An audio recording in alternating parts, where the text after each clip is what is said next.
Salut tout le monde et bienvenue sur la chaîne de YouTube Paretobet. Ça faisait un moment que je n'avais pas fait de vidéo, une ou deux semaines, parce que je me concentrais pas mal sur la mise en place du groupe Facebook sur lequel je montre également les photos des paris et puis j'essaye d'animer un peu le truc pour le lancer. Donc la vidéo que je vais vous présenter maintenant, c'est un pari que j'ai également mis sur le groupe. C'est un short parce que malheureusement, je n'ai pas le temps de faire un gros bet de sangria qui couvre bien toutes les possibilités, etc. Donc je présente un short cette semaine. La sélection que j'ai faite, c'est la suivante. Borussia, qui est en pleine bourre, même s'ils viennent de perdre, je crois, mais avec leur nouvel attaquant, etc., etc. C'est quand même une sacrée équipe en ce moment en phase de préparation de la Ligue des Champions. J'ai mis Leipzig qui vient d'aller chercher un match nul à 5,5 contre 1 au Bayern, qui reçoit un des petits du championnat allemand. Et le dernier match sec que je mets, c'est le Paris Saint-Germain qui va à Amiens.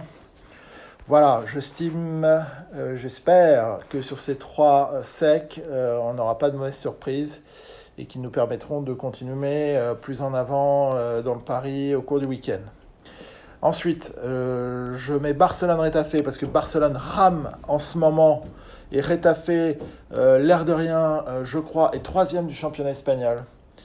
C'est tout à fait un match où les victoires d'un but d'écart de Barça peuvent finalement ne pas passer cette fois-ci. Et pourquoi pas un nul, voire plus. Les cotes sont super. Donc je prends ce match-là et je le garde en triple.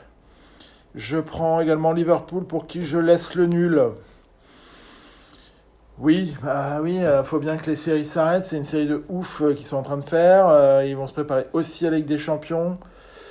Pourquoi Klopp ne mettrait-il pas un ou deux, trois remplaçants voilà, je sais pas. Bon, disons que c'est une sécurité qui me paraît nécessaire sur ce match-là.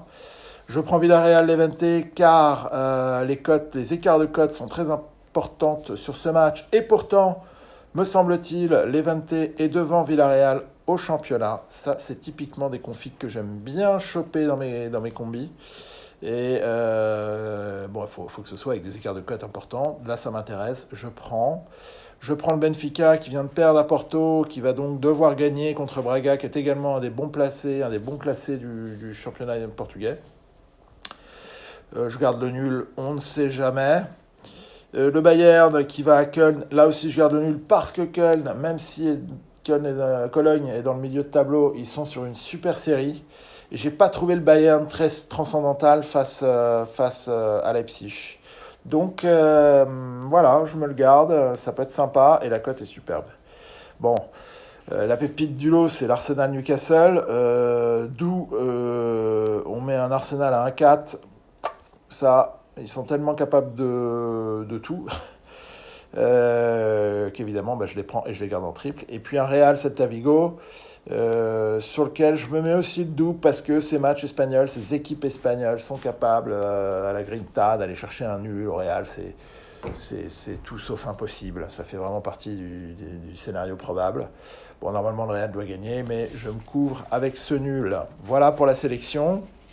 J'enchaîne mes filtres perso, donc je vais commencer par vous présenter cela avec Barcelone, Benfica, Bayern, 2 sur 3 dans ce lot-là.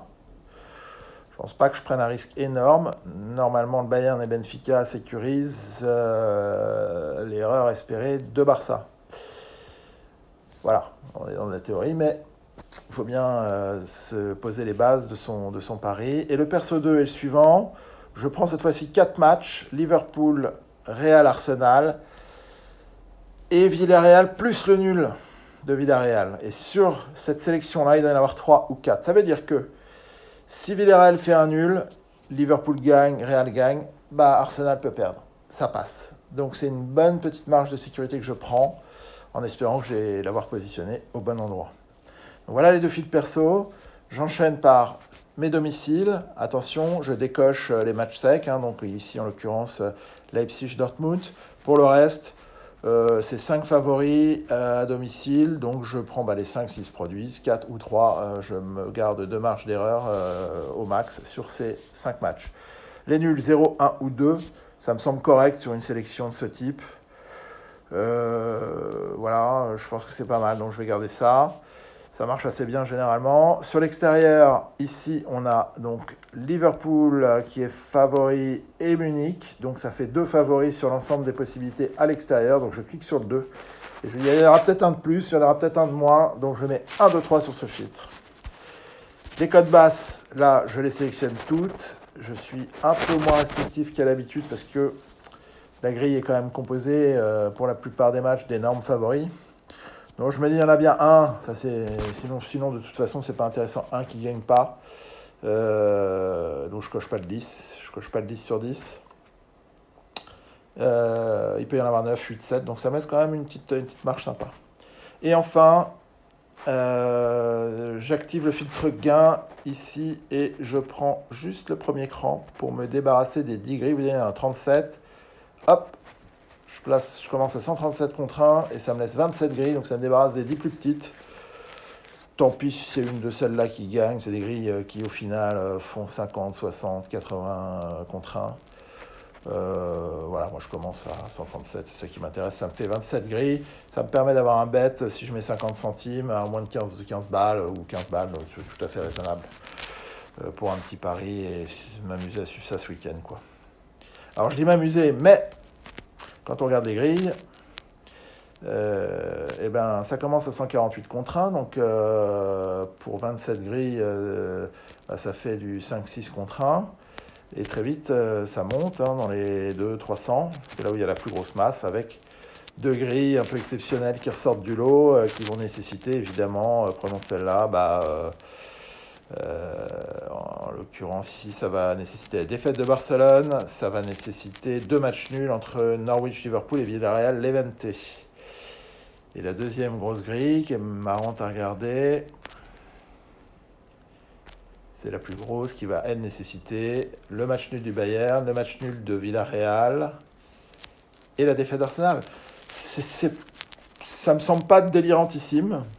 Voilà, donc c'est pour ça que ça me paraît amusant. J'espère que les premiers matchs, notamment les matchs secs, vont nous permettre de continuer dans le bet. Ça pourrait être sympa d'aller jusqu'au dimanche et voir, pourquoi pas, de sortir une grille du lot, une grille gagnante. Voilà, messieurs, dames, je vous souhaite bonne chance. Et pour vous inspirer, bien sûr, vous pouvez changer, vous pouvez modifier les matchs, vous pouvez modifier les filtres ou les sélections de matchs. C'est bien le but. Le but, c'est aussi de s'amuser, de parier intelligemment, en tout cas d'essayer. Voilà, d'éviter d'y mettre de l'émotionnel. Donc l'idée, c'est plutôt la stratégie de sélection des matchs, la stratégie de positionnement des filtres. C'est ça qui est intéressant. Et de se poser les bonnes questions quand ça marche ou quand ça foire.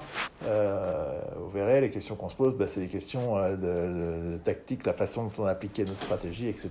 Est-ce que c'était la bonne? Est-ce que je perds parce que c'est comme ça, que c'était une journée un peu spéciale avec des résultats farfelus? Ou est-ce que je passe juste à côté parce que j'ai fait une connerie dans mon analyse de grille? Ou est-ce que je vais... Voilà. Voilà, je termine par le petit topo habituel. On peut comparer les bookies, donc on voit bien que y a des grosses différences très vite en moyenne par grille. Selon le bookmaker, votre grille vous rapportera 40, 70 ou 80 balles de moins.